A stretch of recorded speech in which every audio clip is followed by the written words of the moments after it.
Okay. Proverbs 8 today. What was our key verse, Araya? Proverbs 8:13. Can you read it, please?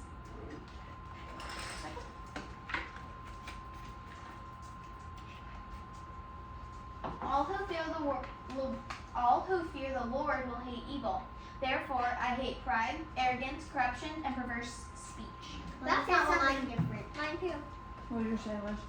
To fear the Lord is to hate evil. I hate pride and Arrogance. Arrogance prevents speech, evil behavior. And what speech? Perverse speech. Perverted speech. No, mine says perverse. Perverse? Okay. Mine says perverse. Mine said perverted. Mine says perverted as well.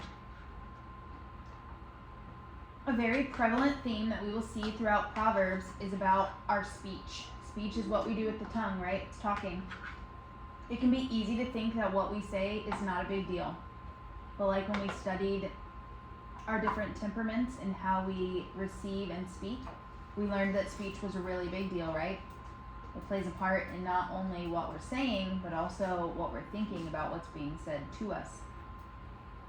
What did you guys think? So your first question was, what do you think perverted speech is? Toby? Mean jokes or curse words. Okay. Gorlin? Arrogant talk. I said I had. What does that mean? Like bad talk, mean talk, corrupt talk. You're saying a lot of adjectives. Could you give me an example? Like you're dumb. Okay. You're ugly. So insults? Okay. I said I had no idea. Okay. Lizzie said she didn't know. Araya, what did you say?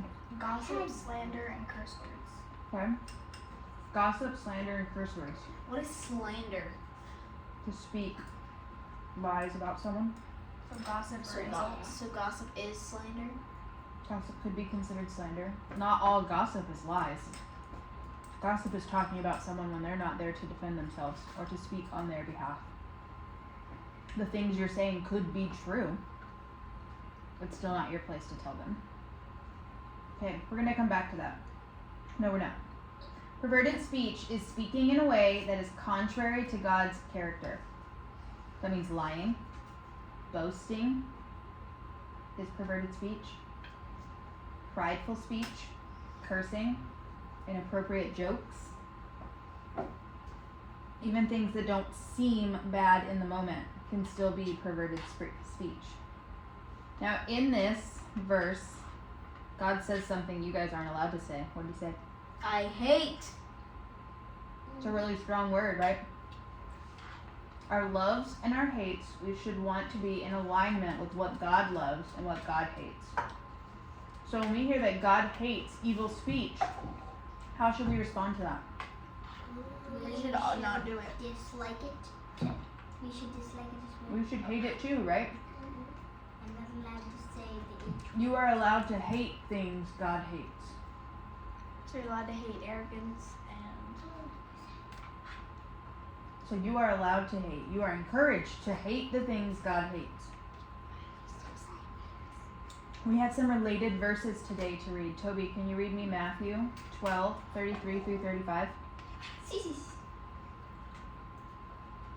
Coraline, can you be ready to read James 1:26? Yeah. Do you want to read them? I just hit a... Ephesians 4:29. James what? 1:26. Found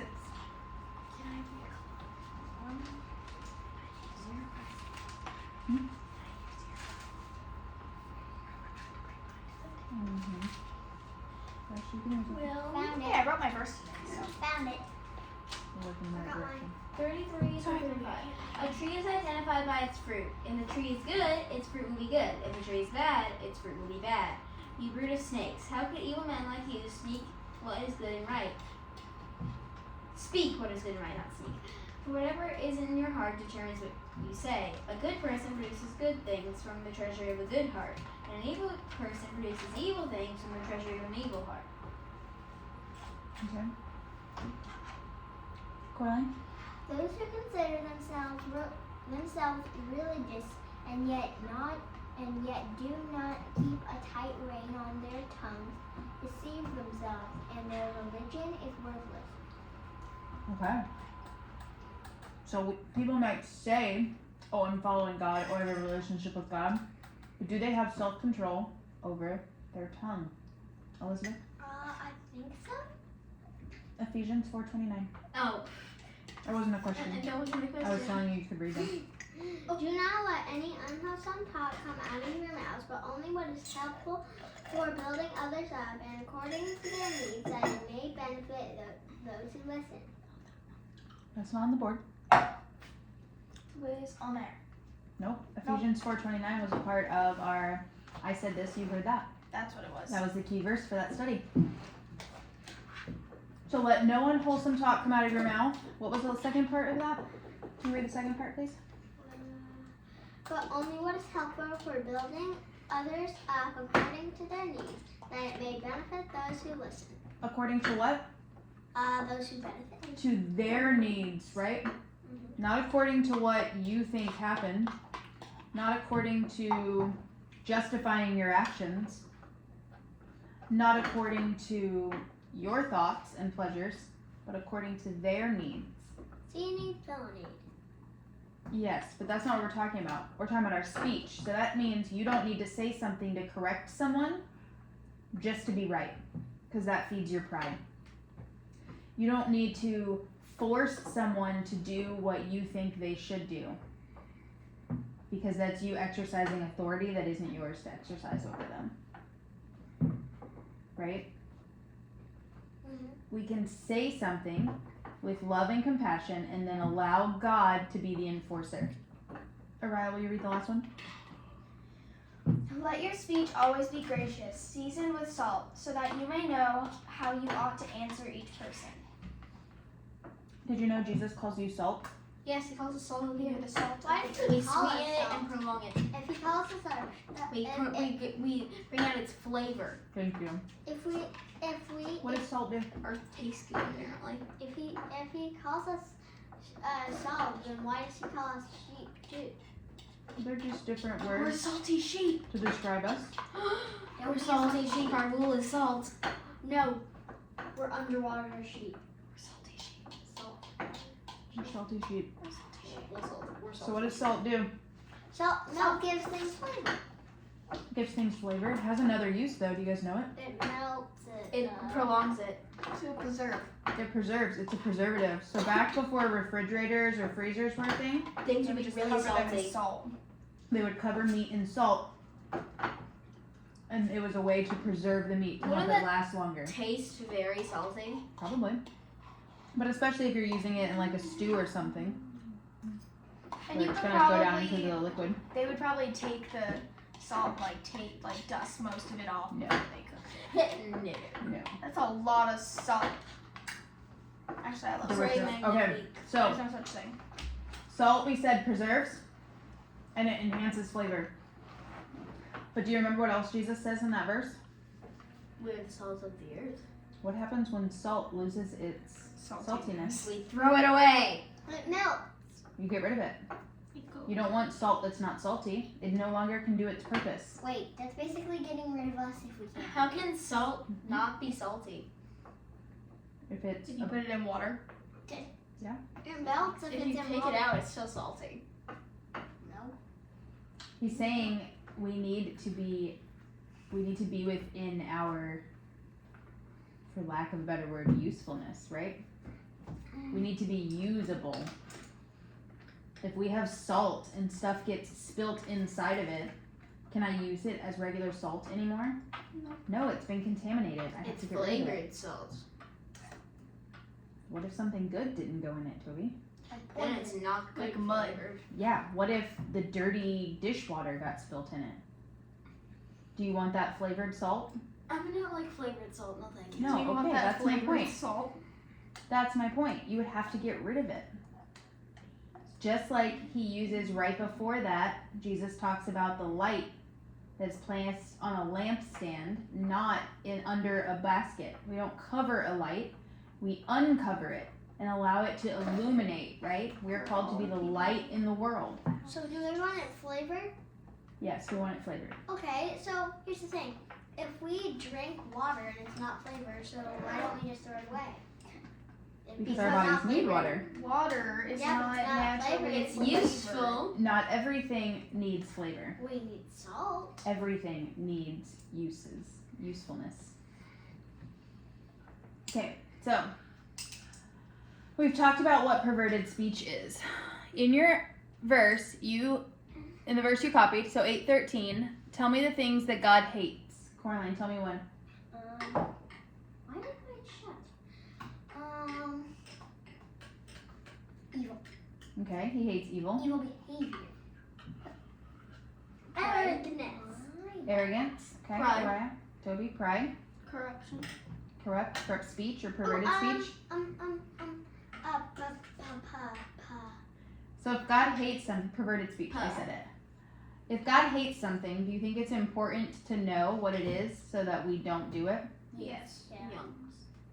Because can you avoid doing that thing if you don't know what it is? No.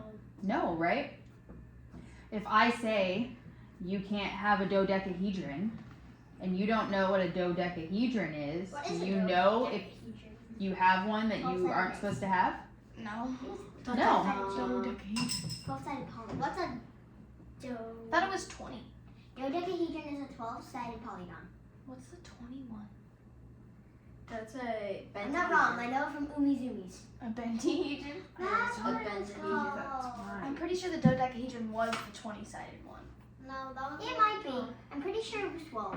Can we not get stuck She on the just- dodecahedron? We're now Let's stuck say on a it. triangle. No, it's no longer a dodecahedron, it's a triangle. Yeah, but everybody knows what a triangle is. Even babies know what a triangle is. No. If you Yeah, show them, they it, bet A She does. dodecahedron She's is not a ready. three-dimensional solid that has 12 flat faces. Coraline is That's correct. I know that It has from Umizumis. 20 corners That's what it was. 20. and 30 edges. 30! Yeah. It is considered a complex polyhedron It was the boulder that was rolling down the mountain. in And Umijiji. Umizumis. Yes. Okay, now that we've squirreled a bit, when you speak unkindly to someone, do you think your heart is in the right place? Dude. No. What often leads you to speaking in an incorrect way to Anger. someone? When, Anger? When they tell me that I have to do this even though they're not in charge of me. Okay, authority, Jealousy. jealousy. Guiltiness? Okay, your own guilt or shame. What else? Bored and you just wanna Disappointment. Okay, so disappointment leads you to Overwhelmed. speak Sorry. unkindly or incorrectly. I mean, like, if you're disappointed and someone comes up and starts talking to you, you don't want to be talking to people. Okay, Overwhelmed. overwhelm, Stress. stress, maybe fear. Anxiety. You have to let go. So, what did Toby's verse talk about? The verse that Toby read. You guys all read it too. Matthew 12. Oh. What was Jesus talking about, Toby?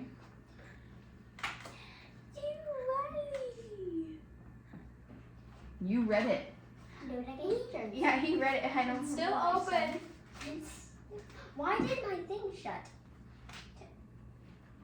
Matthew Oh, a 12. tree is identified by its fruit. Okay, Bad tree, good tree, good fruit. so he says, how are you who are evil able to speak good? You're not, because out of the heart comes our speech. Okay. So if our I've heard heart, this if before. our speech is perverted, if our speech is incorrect, what does that tell us about our heart? We are But it's incorrect. also incorrect and That corrupt. something is not right in An our heart, evil right? man stores up evil inside himself, but a good man stores up goodness inside himself. Very good. And a man on the fence. Our Stores words both. are a reflection of the condition of our heart. So how do you think we fix mean, lying, or boastful words? Saying sorry? It's not fixing anything.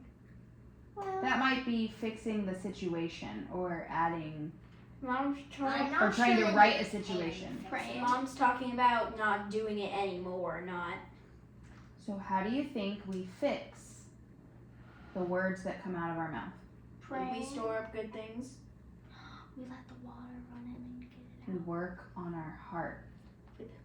Come in. We don't strive to, Just the water. yes, we should be in control of our tongue. We should be in control of our words. But we don't focus solely on changing the words we say. We need to get to the heart. If I pull a weed from the backyard, but I pull it where it's touching the ground and I don't pull up the roots, It's did I gonna really do regrow. anything? No. It's just gonna regrow. No, it's gonna regrow. The roots are still there. You gotta murder. Words do not have magic power, but they come from our hearts, and the Bible is clear that they do hold the power of life and death. It's not magical, but there is power in them, and they often reveal the things that are inside of us. Sometimes we don't even know when it's there. Sometimes when you're angry and I make you guys go take a minute to calm down, and I come in and all you want to do is cry, you're not angry anymore, huh?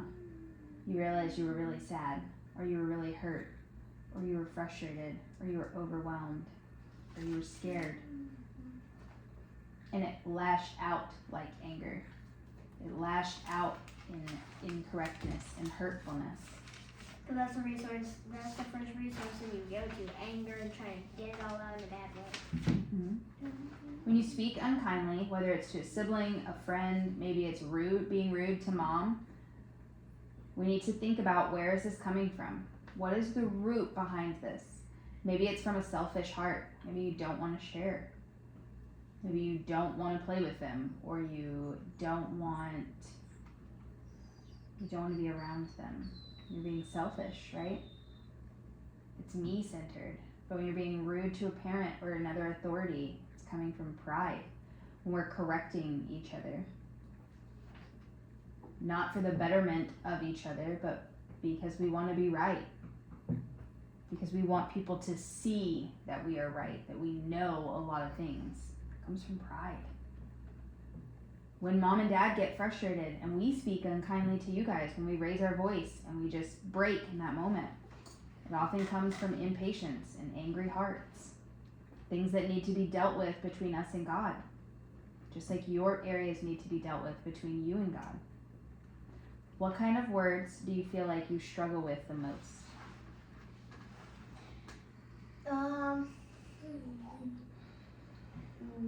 The words like some words that I struggle with the most are: you can't tell me what to do. You're not the authority in the situation. Okay, so you struggle with dealing with authority? I struggle with not. I struggle with not fighting, like the words that come out when I'm mad. Okay, so with angry words? Holding back angry words, okay. Mine. Mine. So selfish. The word selfish mine. words Yeah. Pride. Mine. And pride. Rude. Mine Or is that's probably not my impatience. job. Or that's not my job, okay. Mariah, stop touching the mouth. So you've identified an area in your heart. You've identified words that identify your heart, right? So what parts of your heart do you think need more fixing? The humble. You need Okay, to fix being the humble, that's a good one. So praying and asking God for humility. I need to pray and ask God to help me realize that sometimes people that aren't very much older than me, but are the oldest in that scenario, have the authority, and I need to listen to them, even though it can be annoying. Okay. Even though it can be annoying. Okay. To seek wisdom. So let's put it into practical terms. Like, what can you remember in those moments when you feel pride rising, when you feel the want to be seen for your knowledge? Those foods are love, joy, peace, patience. God is close to the humble. Self-control. God calls me to be humble. What does it look like to be humble in this moment? Not correct. Not correcting them. Or maybe finding a space or questioning. It could easily be a reflection, Tobias. is my correction right now necessary or beneficial? Do they need this information? Oh, what is it? And can you share it in a way that's not, I'm right and you're wrong? Hey, I actually got a different answer. Could I share it with you? Versus, that's not the answer. The answer is, one sounds better than the other, right? It feels nicer. Coraline, maybe that means for you remembering that the person in authority is God. And God places those above us in authority as he wishes. I'm sure the Egyptians were super uncomfortable under the rule of Pharaoh, right? I know that David was super uncomfortable under the rule of Saul when Saul was hunting him. But did David kill Saul when he had the opportunity? No. No, because he respected that God had placed him in authority, and he respected that God would remove him. That's important. It's important for us to understand, oh, this person is older than me. Maybe they're not exercising authority. Maybe they're trying to guide me. Maybe I can say, hey, it kind of feels like you're trying to boss me around. Do you think you could give me the information in a way that doesn't feel like that? And maybe, even outside of that, we could just trust that if God has placed them in a spot above us, that God knew what he was doing, right? Yes. They can even still say, no, I will do it how I want. And you can say, okay, I will let you. What if it is, okay, I'm going to listen, not because you're bossing me around, but because it's what God's called me to do? What if you did the action for God? Would that change the perspective in the moment?